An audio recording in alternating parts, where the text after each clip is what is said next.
come in many beautiful shapes and sizes.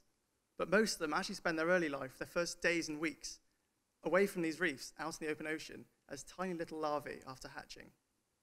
Now, it was assumed that something this small must be at the mercy of the ocean currents, until it was realized that most of them actually find their way home to where they came from. Now, it actually turns out these larvae are great swimmers. They can swim directly against the current for days at a time. But that's not enough on its own. So how do they know where they're going?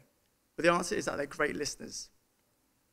So you probably know that sound travels much better in water than air, both faster and further. But coral reefs themselves are noisy places. If you would take a listen and drop a microphone in the water, you'd hear an absolute cacophony.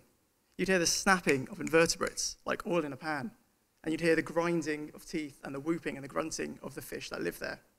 It's these sounds that orientate the larvae and tell them where to go to find home. Now, to pick up on all this, they need good ears, and that comes in the form of tiny little bony structures in their head called otoliths.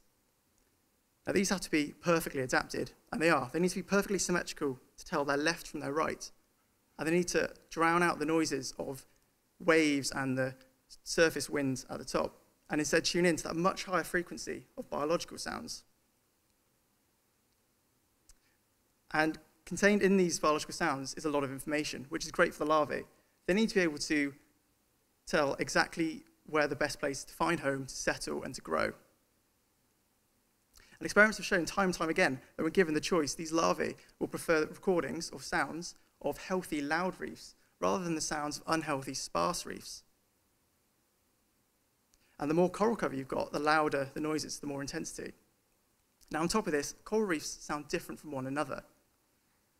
And that's because of different communities that live on them. So one group of researchers in Australia found that they could catch twice the number of fish in a trap using a locally recorded reef sound. When they took that same recording to the Philippines, however, that first of all, they expected to get the same result as in Australia, but they actually got the opposite, and they caught many times fewer fish in their traps.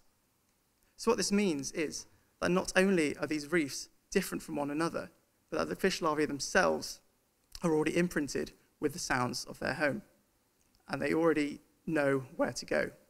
So after spending their early life out in the open ocean, they managed to find their way back with nothing but a good ear. Thank you.